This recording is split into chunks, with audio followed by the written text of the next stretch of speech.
Hey, I'm Nick. I'm Elliot. We're from Elliot's Music Academy. And we just had the privilege of sitting down with Mike Chunn to discuss all things music and music industry related. We're looking forward to doing a lot more of these in the future, live Q&As, and we're looking forward to having you guys along for the ride as well. So sit back and enjoy our chat with Mike. Thank you, Mike, for coming and talking to us today. My pleasure. We're going to ask you a handful of questions and just have a yarn. So, Wonderful. Good to be here. First question is, what is your first music memory? Well, why don't we go for a live one? Yeah.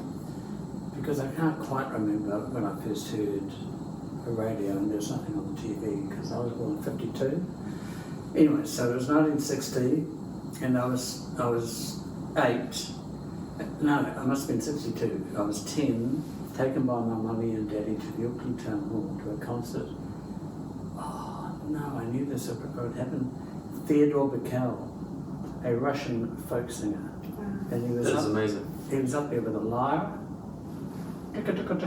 singing in Russian, and I was bored out of my mind. But that very much is an image. And I did think, well, wouldn't it be cool to be up on a stage like here, Town Hall, full house. Wow. All right. When did you first pick up an instrument? My brother and I, Jeffrey and I, lived in Otahu in Hutton Street, and 2 doors away, we were number 9, and number 13 was the Lyon family. I didn't know at the time that they were cousins to a guy called Harry Lyon, who would end up in Hello Sailor. Amazing. Wow. Anyway, they had Margaret and Janet, who were 16 and 17.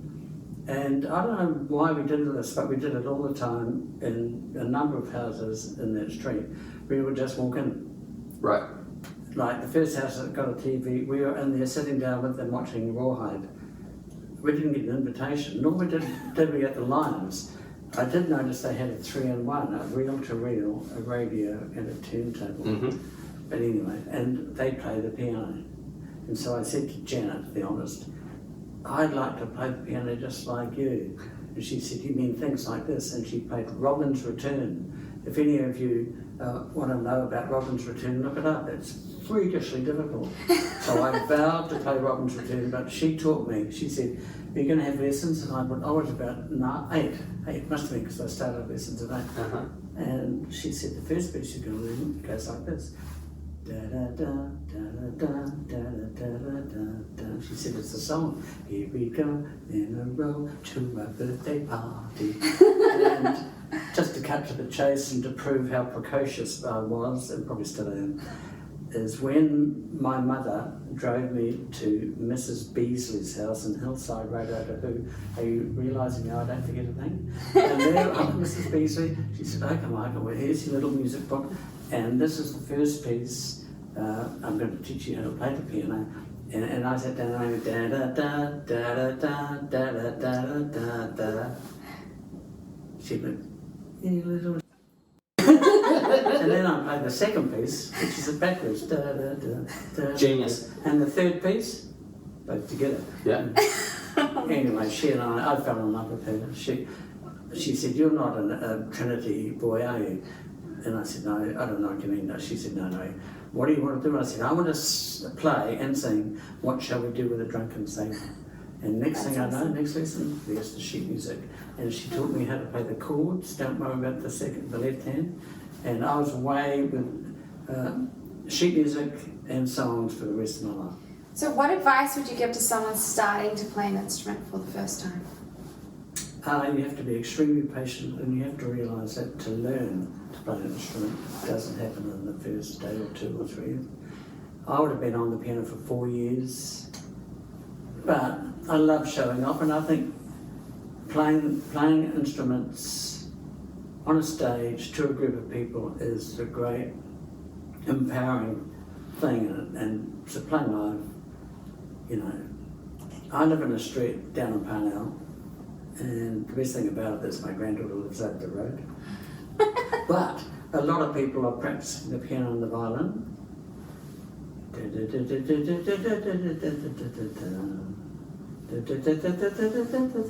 think, okay, yeah, that's the scales. but they never play a song. Yeah. Violin never plays with the piano, even though they're in the same apartment. To me, music is all about performing and having people get excited by listening to it. And I was just lucky that in my life, I had a brother that wanted to join in, and he ended up being a better guitar player. Cool. And I ended up at a school with a really good singer in my class, and so we were able to formulate performances, you know. I bought a bass guitar for $30. I wanted to be Paul McCartney. But we only were ever interested in going on a stage and reaping attention. How deep are we going to get rid of the CC? Because I always felt that if you're playing with people, like it'll be Tim Brenner, me and my brother, and the other guy in the class, say Eugene and all that, but no one ever told me what to play. Yeah, nice. I think a bass player should always play what he plays. Yeah. Doesn't mean he writes the song. That's an Apple discussion, we won't do that tonight. Yeah, no. And so it's like the 9 hours of the Beatles Get Back doco. Mm-hmm. In the end, I said to Tim, out of 10, rate that doco for me, you know, the Peter Jackson doco. He said 12, so I had this big sort of handshake, because it was about the love of four men. It's in the end what it was about. So Lennon and McCartney, I didn't want guitar, but no, there were moments in that doco, and I thought, that's what it's been like for me. I've been very lucky to be in two bands where I adored my fellow bandmates. No one ever punched in each other. I never had one big scream. You consider it, yeah. Oh, we've all had a good screaming match, though, right? Only one. I think it's good for you. In Melbourne, I just blew. Yeah. But I had a good reason. Anyway, so yeah, no, it's all about, it's like boyfriends and girlfriends, except you have like 4 or 5 girlfriends at the same time. Yeah. Okay, so that was a good segue. You joined Split Enz at high school. Was this your first band? Well, Tim, Jeffrey and I were completely and utterly absorbed and idolised the Beatles. Yeah. Because New Zealand, between 66 and 1970, which was when we were at school, what was it? Especially at a boarding school with brothers that wore dresses and white bibs. So it's all we had. And I despised boarding school, but all of that aside, we were intent on being Beatles. Yeah. And I was lucky, I learnt the piano still, things like, is it Out in Rondo Relative? And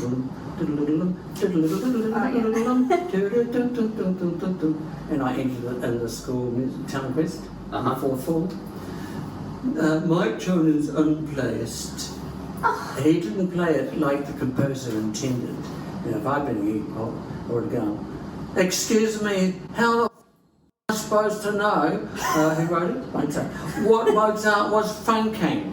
They said that in a school talent show. That's so brutal. I didn't know. Fourth. That's year 10 for That was the end of all it. the The modern next kids. year, we were a band. Yeah. And there were 4 of us, and we did To Love Somebody. Okay. Nice. Can you imagine Tim Finn at the age of 15 or whatever? Yeah.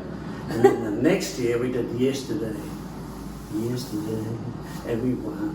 Yes. Yeah, nice. It was a triumph of the highest. Yeah. Did you do it the way it was intended, though? Or I did the teacher actually mellow went up? to Liverpool and spoke to Paul about Yeah. it and said, how are you going to do it? And I said, well, it's spontaneous on the night. He said, go for it. So he wrote a little note saying, please don't denigrate these eager young boys from New Zealand. Nice. Make them win. Yeah. And we did. Yeah.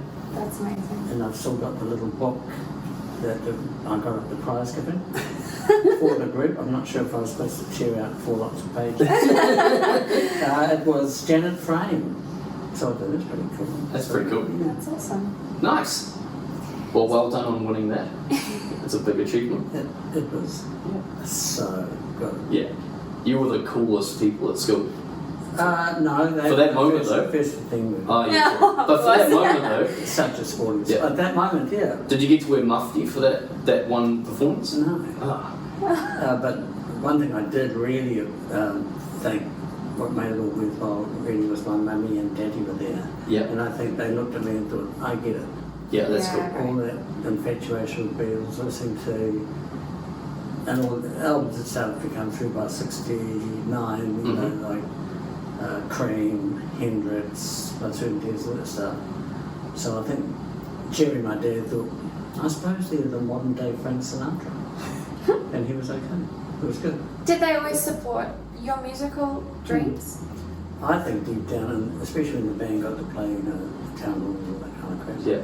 My mother was sitting there. I can still see her going, I think I should have done something like that. Everyone's clapping and cheering. Yeah, right. And when I was a nurse, all they did was go, nurse, I got a sore bottom. It's like, this is way more glamorous. Although, if she hadn't been a nurse, my father was a doctor, I wouldn't have married her and I wouldn't be sitting here. Exactly. So Yeah. it's all about serendipity. And doctors and nurses are pretty cool. Yeah. Yeah. They have a real penchant for getting together. There you go. So how did the Split Enz start? Oh, well, it didn't start at school. No. I think people presumed it did because when the Split Enz probably had their first moment at His Majesty's Theatre at the first Buckethead concert. 1,100 people turned up. Before all of that, we'd seen people pouring out of the Peter Pan cabaret while we were playing. Because we knew deep down we were and they did too. So I was going to say, but something, I know what happened. There was 1, 2, 3, 4, 5 of us in the band, and the guy who managed us, that's another long story, said, I've got you on a TV show. No, that was the year before. He said, Radio Hierarchy want to do a concert at His Majesty's Theatre. It's going to be called the Buckethead. It's a buck to get in. He said, that makes sense. And he wants you to play it, the first one. So we thought, this will be great, this will be really good. We don't have a keyboard player because Tim, as much as we love him, isn't really a keyboard player. So, one of us said, what about the guy who used to be at Sacred Heart College with us, but we watched him at the show the year before the Students' Arts Festival playing keyboards in Alistair Adele's band called Orb, and they were playing Yes songs. Right. That Rick Wakeman's Yeah. Like next level. next. It was that Eddie. That was Eddie. Yeah, right. So we rang and said, would we come round? We'd like to, that's not really an audition, Ed. Yeah. But, yeah, they come and sit down. So he sat down facing us. This is in Parnell Road, where we were living. And Tim played the piano because to that day we had. And we did a song called No Bother to Me, and Eddie just watched us. And then we said, so what, we could teach you like how it goes and then you can play it with us. And he said, no, play it again. Turned around, sat at the piano and played it with us. Wow. He was auditioning us. He played at that first Buckethead night. I've never seen anything. And I think it just led this great virtuosic element to what we were doing. Yeah. And that was a hell of a good show. And that was the band that went on to do Mental Nest and that kind of stuff later on. Yeah, awesome. What inspired the theatrics and stage antics? Like the costumes and the makeup and all the craziness? I don't know. Yeah? Well, if you go back to 1972, the band is yet to form. Phil Judd, Noel Crombie, some of his art school friends, Tim and I, played a 15-minute song, you know, because that was the era of the prog rock. Yeah. We called ourselves Melodrome. And That's a great name. everyone dressed up. And actually, yeah. Yeah. When it was the art school contingent that actually weren't in the band. So Roman Turner, who was later to be the lighting operator for Split Enz, just sat there with gumboots on. Yeah. Paul Paddy, a friend of theirs, had a blue face. Yeah. If you listen to the first Ian single, it goes, "We boys on the stage," he's quite the rage about him. Noel Crombie had a big silver bolt of lightning that he held up in his pink and white gingham suit. Yeah. So no one took notice of me. I was an engineering student on bass. Tim was hiding behind the piano because he's actually very nervous. Phil Jubb was on the drums. Yeah.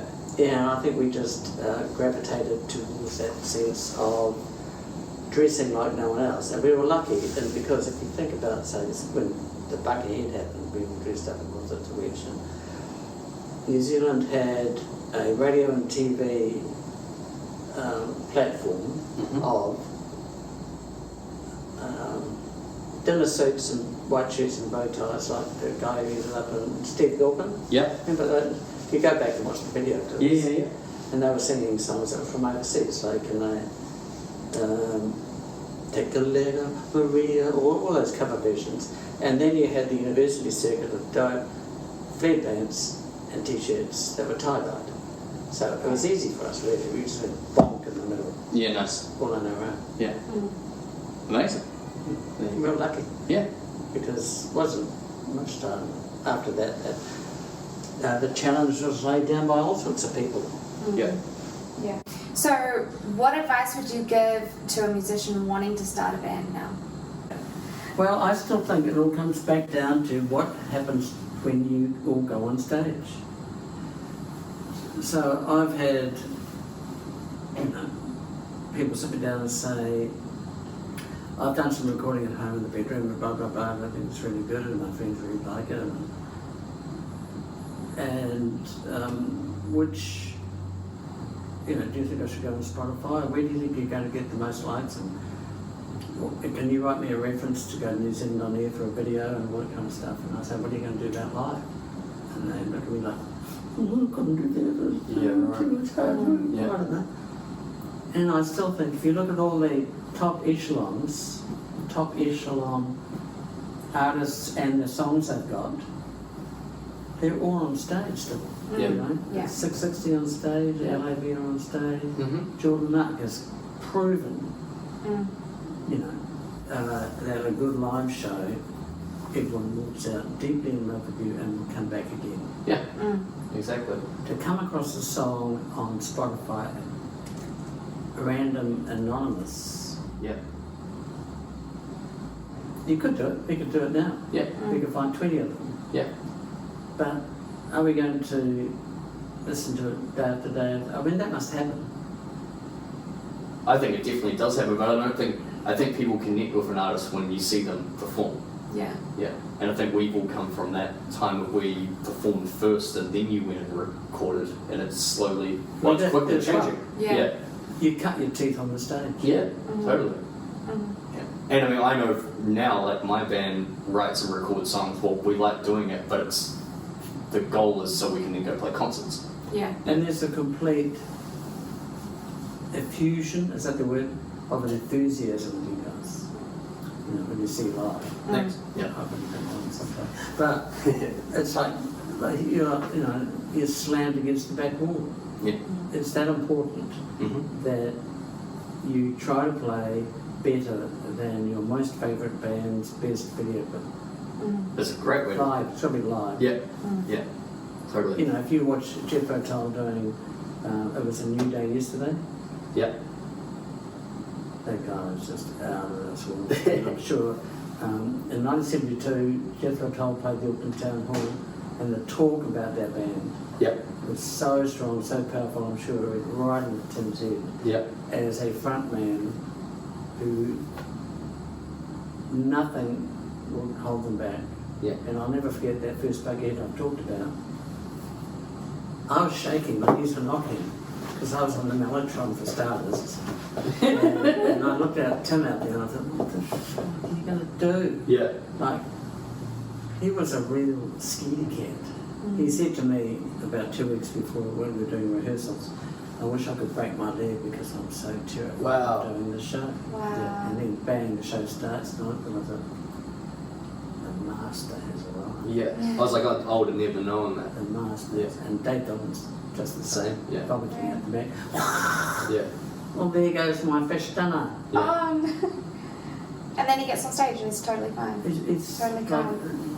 Yeah. whoops, it's a bit like when I talk to because he went to my school and he was a trustee of Play Strange, I don't follow these people on the street and ask them to be my friend. But Sean Fitzpatrick, Right. I said, what happened, Fitzy? Because I've been up close to you on the field and you're just killing them. Yeah. Like you smash them and you get. I said, what did you do? He said, I crossed the white line. And then I come back again. Yeah. Right. You know, I'm very, Was he a pretty mellow guy? He was my favourite rugby player growing up. he's fantastic. Yeah. But he is a calm, No way.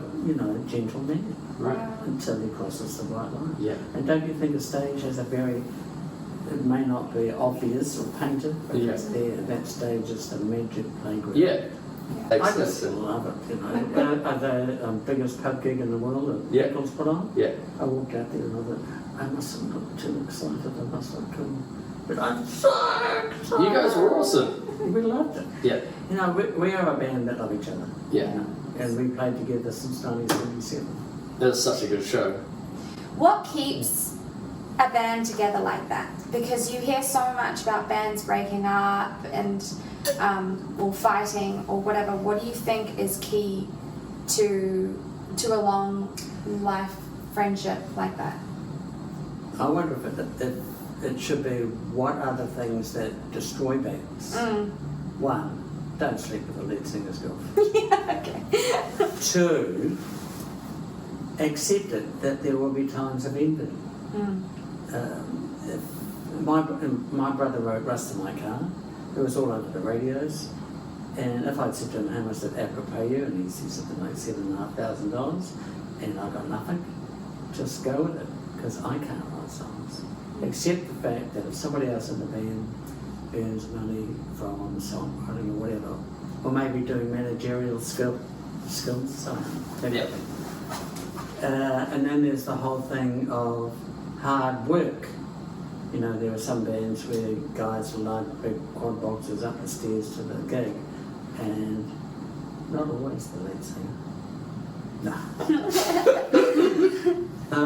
I have to tell you the little story. But anyway, so it's things like, are you a team? Do you respect and kind of love each other? And then I think you'll go on forever. But also you have to work really, really hard. I mean, in the early Enz days, we just suddenly decided, I remember, you can't quite be ready. Tim said to his father, Dad, we're going to be the New Zealand Beatles. And I thought, you're probably right. He was right. Yeah, I think Yeah, he was pretty right. but what else was I going to say? Oh, the one about something else. Yeah, the one about something else. I forgot. That's okay. That's awesome. I'm a drummer asking this question, but as a bass player, what are you looking for in a drummer? Oh, I love that question. I'm learning To me, drums and bass are inextricably united as one single entity. Yes. They can't be regarded as separate. And so and Noel Crombie has said this, he said, the best drummer Enz ever had, I probably shouldn't say this, but I'm going to say it, was Jeff Chunn. And when Jeffrey and I played at that first Buckethead, I looked and I thought, man, we started playing together and I know who, he would have been 9, I would have been 10, and we've just never taken our eyes off the ball. I have played with drummers that I don't think care what I'm doing. Yeah. I'm always watching the kick drum. To you, what makes a great song? Can I give you my 4, because I've got a list of Yeah. 12, but my 4 favourite must-haves? Yeah, cool. A good- That'll take care of another question, a actually, good if you do that. title. A good title, okay. Yeah. Why does love do that to me? Yeah. Stuff and nonsense. Yeah. What's the Dave Dolan? Devil You Know or something. Yeah. As opposed to love or kisses on my pillow. We don't get a lot of those anymore. Yeah. The other thing is pauses. Mm-hmm. I'm a big fan of pauses, so something like, I could be king, or yesterday, all my troubles, or rust in my car, like rust in my car. You like space. Space is so pauses, important. I call Yeah. it. And some kids send in songs that go, I rested in my car, I bought one yesterday, I don't like it that much, and I'm thinking about painting it again. And you think, shut up! Yeah. You let it breathe. Great, or Stevie Wonder, on New Year's Day. Yeah. Yeah. Da-da-da-da. Yeah. In my mind, you know a good song because we all know them to listen to from the history of popular music, and just copy what you hear. So pauses, and I also think that choruses need to go up. Yeah. So, She Loves You, for example, or I Want to Hold You. All those Beatles songs where they would sing away, and then up the chorus would go. And I'm pretty sure that people listening are energised by that one. Two, the words of choruses need to sum up the entire philosophy of the song. So, She Loves You, yeah, yeah, yeah. Well, the song is actually addressed to the guy. I'll tell you something. I think you'll understand. Yeah. No, that's the other one. She Loves You. Yeah. We both have a moment. Yeah. I'm trying to get them. You think you've lost your love. Yeah, there it is. Well, I saw her yesterday. Yeah. It's you she's thinking of, and she told me what to say. Yeah. She said she loves you, and you know that can't be sad. Like, she loves you, and you know that can't be bad. She loves you! Yeah. And so basically he's saying to his friend, just fucking listen to me. Yeah. And it's all encapsulated, so that the whole ethos of the song is, she loves you. It's all in the chorus. I want to hold your hands up. It could be a bit sexy. Yeah. It's cute though. It's good. Yeah, it's pretty cute. It's such a hit. Yeah. Okay, what makes a great artist? Is it simply the songs, or is it image and personality? Is it like it's all of it? It's all of it. You know, so I saw Iggy Pop in '88 in London. I thought, man, that guy has just completely shocked us with one, the songs we know, like Bored. And the way he uses the stage. Yeah, he's one of the best. And what he's wearing and what he's cutting himself with. And it's the whole package. One of the great moments of live music witness. Yeah. We all went to the Logan Campbell Centre. There were two bands. I went to hear they were. But the first band had 4 in it. And they came out and they started this song. And then they all dropped to their feet. And we just went nuts. It was the Temptations. Oh, no way. Oh, fucking hell. Yeah. Who else played that show? The Four Tops. Yeah, sweet. I remember there was a Sugar Pie. And they were just the coolest, most grooviest thing I've ever seen in my life. I remember just on a tangent, like 2005 or something, there was heaps of tribute shows. Oh, right, okay. I went to at the St. James. Yep. I always seemed to go to them and you'd have like Four Tops and Temptations and all like all the bands from that era, but it would be like there'd be like one original member or something, and the rest of it was but just they like probably portrayed the bedrock of what that became. Yeah. The whole Motown thing. Yeah. So cool. Yeah, we were just shocked at how good they were. But I think my favourite live band is Mandela. Oh yeah, nice. I saw them in '78, Yeah. 81, 87, 91, 2012. Yeah. Last time they came. Yeah. And they're coming one more time. Yeah.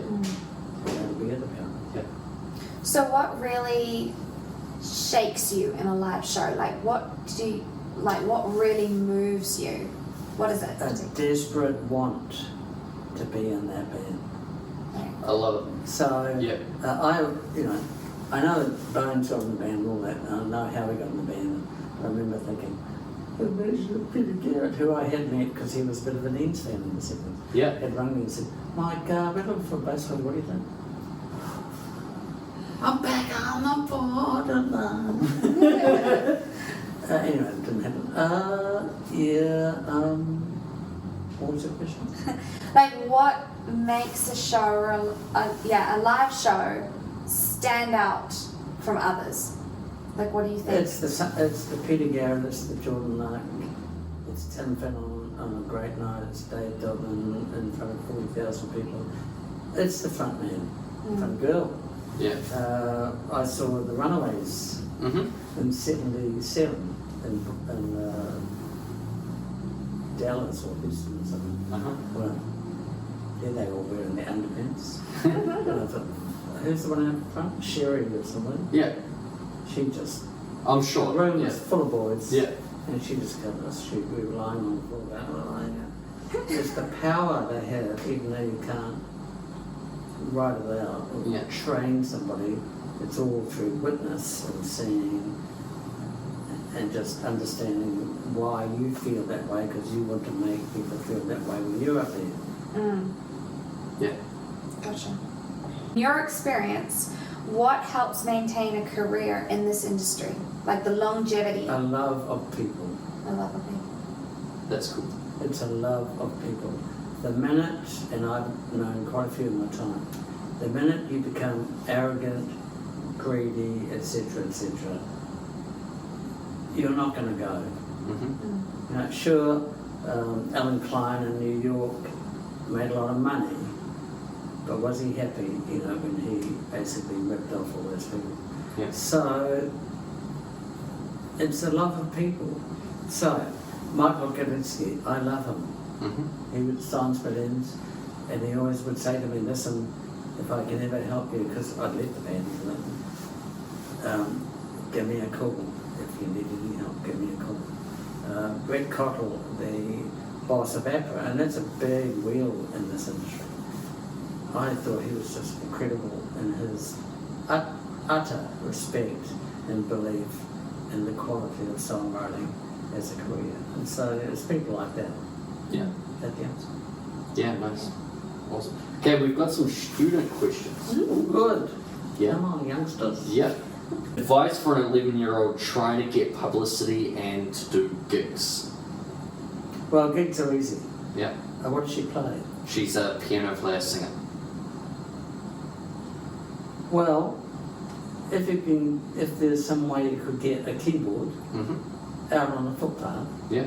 go out on the footpath and sing to passers-by. Love. Stare them in the eye. If they don't stop, it's because you're not good enough, darling. Keep going. Yeah. Whatever you do, go and be heard. Don't ever expect anyone to do you a favour just because you dream of being somebody that, you know, is singing songs, got a cool piano or whatever, and things are going to happen. You have to cut your teeth, because you're 11. Yeah. You have to cut your teeth out on the boards. That's what I call them, the stage. At your age, definitely. And don't ever think, those people that didn't stop to watch you, what the fuck would they know? Yeah. You can't do that. You can't dismiss anybody. Yeah. If no one stopped, you need to, especially the best thing these days is get your old man to take a video. Yeah. Go home and watch it. If you don't like it, you don't like it. I don't mean to sound negative, No. but there's no easy answer, is there? No. No. Keep on going. She also asked, how many original songs do I need to have ready for an album? I wonder if the album has its place anymore. We were talking about We were this talking the about other this the other day. Yeah. We were talking about it in the sense that singles are what get noticed now. A track. A track. Yeah. And if you want to do an album for the people who want to buy albums, do an album full of singles that were already singles. Released as Already singles. released as Yeah. singles. Yeah, collate them all, stick Yeah. them out as a playlist on Spotify. Yeah. But, yeah, well, you've got to be really tough on yourself in terms of what do people think of the song I've written. Yeah. And I do have a whole lot of people who say, I don't care what people, not a whole lot, 3 or 4 in particular, I don't care what people think of my song, I'm just doing it for myself. And then they get all miserable and grumpy because nothing happens. Yeah. You have to look people in the eye and say, especially from a stage, there's your audience, they're giving you feedback. What are they doing? Well, they're blowing their minds, actually. So you're doing the right thing. They're all on their phones, texting each other. Oh, that's not so good. The beauty of a live show is that the feedback is there for you to have. Yeah. You've got to don't look at the floor, don't look at the neck of your guitar, and don't look at the band members. Look at the crowd. Yeah. How much do you think, just sidetracking for a second there, when it comes to writing music, of course you want to write, there's an element of writing for yourself, right? But then as a mainstream artist, I suppose it depends where you want to sit in the industry, but there is also a side where you have to, I suppose, write for what the people want, right? Is that... I don't think you how should do ever do that. No? You should never have in your head, you know, oh, I could do a regular track because that's what popular at the moment, or I could do a... No, what inspires you to want to write a song? Most people write songs that are kind of sticking the songs that they adore and love in a blender and put it in a glass and drink it. And so, yeah, Phil Judd's original Split Enz songs were a bit like prog rock from England. Dave Dobbin, I've forgotten his name. He said to me one day, you got to listen to this guy, it's fantastic. I put it on, I thought, it's you. So you basically imitated that guy in all sorts of ways, but I don't think that matters. Yeah. It's what then does that lead to when you go out there in the marketplace. Dave did quite well, actually. He did pretty good. Okay. Quick fire questions. Okay. Yes. 10 quick fire questions. We can do one each, Elliot. Let's do one each. Okay. Come on. Cool. We like these. Okay, you ready? Yeah. There's no timer on it. I'm just calling them quick fire questions. Okay, are you an early bird or a night owl? Early. Like how early? 5:15. Okay, so I always have, because I want to be a 5:15 person, but what time do you go to bed? 8 or 9. Okay, Right, that's that my makes answer, sense. because, it doesn't work if you go to bed at 1. No. It's motion. Do you have a pre-show ritual? One more time? A pre-show ritual? Yes, I like to be alone. It's probably a hangover from my agoraphobia days, where I hide behind the curtain and watch the crowd. Cool. Alone. Yep. I like it. What is your desert island album? You're allowed one album. Revolver. Oh, amazing. All the way. That was a quick answer. Favourite venue in New Zealand? Well, it's been knocked down because it meant so much to us. His Majesty's Theatre, although really in the end it was the Auckland Town Hall. What was the previous one you said, sorry? His Majesty's Theatre. Where was that? That was in Durham Lane. Oh. They knocked it down and turned it into a car park. Oh. No. Yeah, stupid. How do you listen to music? I have to be alone. Ideally with my Sennheiser HD 600 headphones, which are out of this world. Yeah. Or generally loud in the car alone. Loud. Do you listen to CDs, or do you listen to vinyl, or do you listen to Spotify? I gave my darling daughter my Rager Painter 300 with the Rager Painter 3 the HD whatever, and the Kia C65. No, so all my hi-fi's gone to my daughter.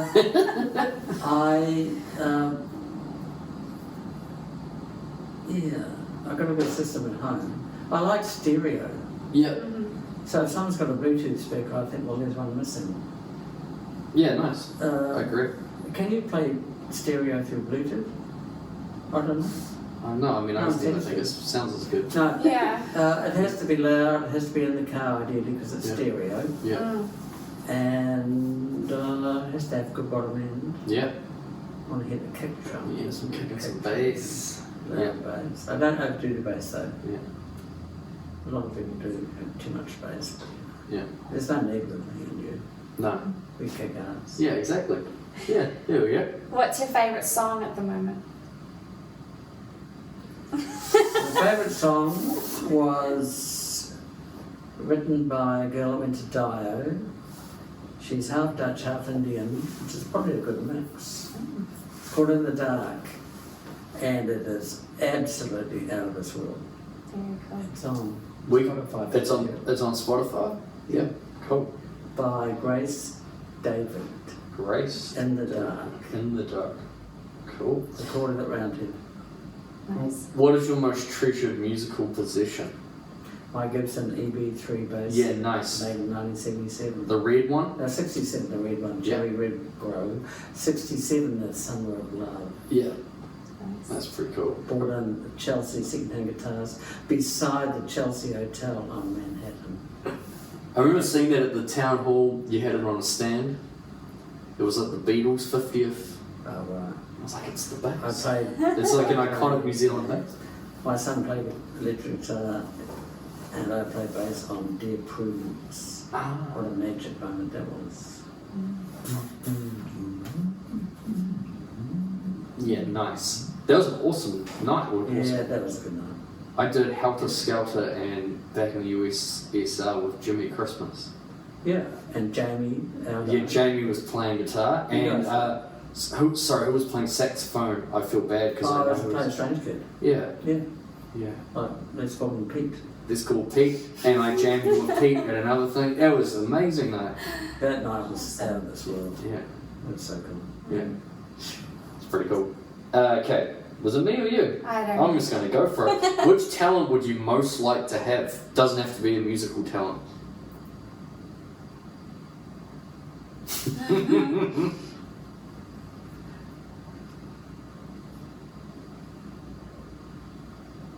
I would love to be able to sing.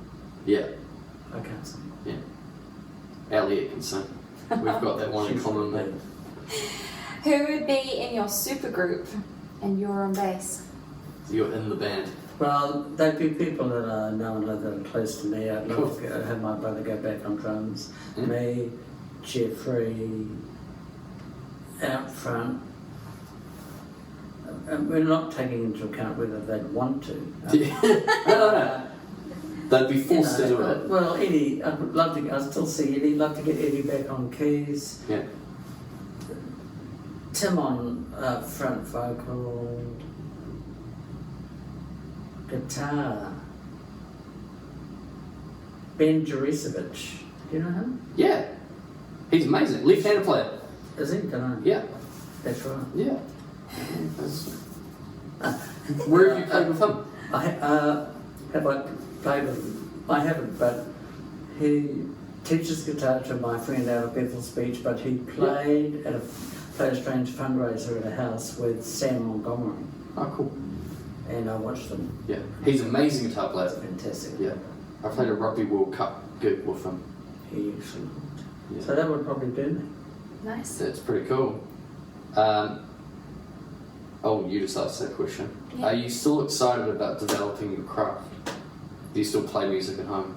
Do you still practice? Yes, but I've gone, because I'm 70 this year. No, well, I never practiced. Right. Never practiced an instrument or anything. But you played a lot. Yeah, but it had to be on a stage. Yeah. So, I mean, I encountered them one day because the Split Enz fan club boss said, okay, we're doing a list of all the shows, and I had a 5-year diary. You know, so I've done 740 shows, so I thought, oh, that'll do me. And, but not Enz, that includes everything. What did you ask me? And, the PPP. Are you still excited about developing your craft? Oh, not the bass. I don't Yeah. want to be any. I reckon I'm a 6.5 out of bass. That's pretty good. And Pretty the 6-string guitar, I have to sort that first. Yeah. But the piano. Yeah. So I started life on the piano, and in my 70s and 80s, as I cruised towards the final moment, I wanted to play. I've got this thing. I want to take a piece of music that I hear and love. Like I heard the other day someone playing something, and I said, "What is that?" She said, "Chopin's. What's the name? Number 4, an E minor." So So I downloaded off Music Notes, whatever it's called. Yeah. There it is. Dun, dun, dun, dun. So I would be about 60% of the way through playing it. Then what I want to do is memorize it. It's my whole musical focus now is using it for my head Mm-hmm. to be able to somehow memorize. There's another one, it's like the songs of West Side Story. Yep. Du-du-du, du-du-du, Yep. du-du-du-du-du-du-du. Yeah. They're quite tricky. It's good. Yeah, no, the piano. Piano's going to be my best friend soon.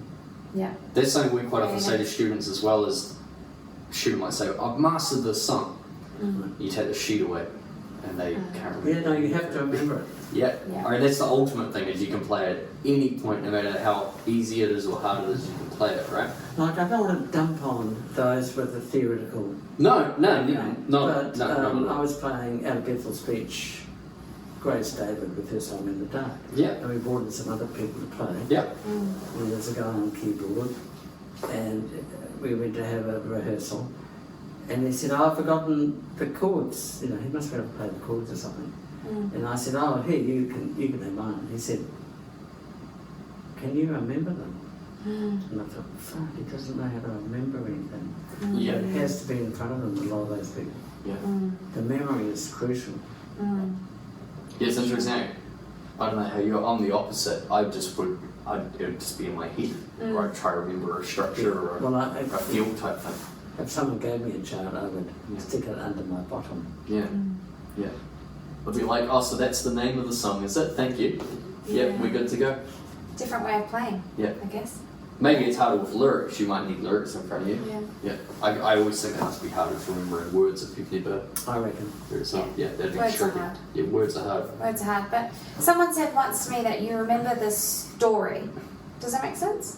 Like what Well, is yeah, you what talk is the about song the- You about? remember? Yeah. Oh, yeah. You know, so that's the best way to remember lyrics is you understand what the song is about and what it's talking about, and then it's easier. You know, rather than just thinking of it as words that are separate.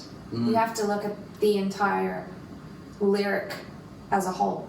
So, are you talking about songs you've written or anything? No, like songs in general. You have Yeah. to remember the lyrics. I'm glad I'm not a singer. I've seen some people where if it's a song they're not 100% sure about, they'll just write the start, The triggers. or the first line to each verse, Yeah. and that triggers the rest of it. Kept them all. Yeah. Cool. Awesome. Cool. I think that's us, Mike. Thank you for coming on to the Good on first you, Tam. Q&A. Thanks for having me. Very fun. Appreciate it. It's Always good to be good. here. Yeah. Talk about the game. Yep. Yeah. We like talking about the music. The Cool. music. Yeah. Thank you so much. Appreciate it. Awesome. Thank you.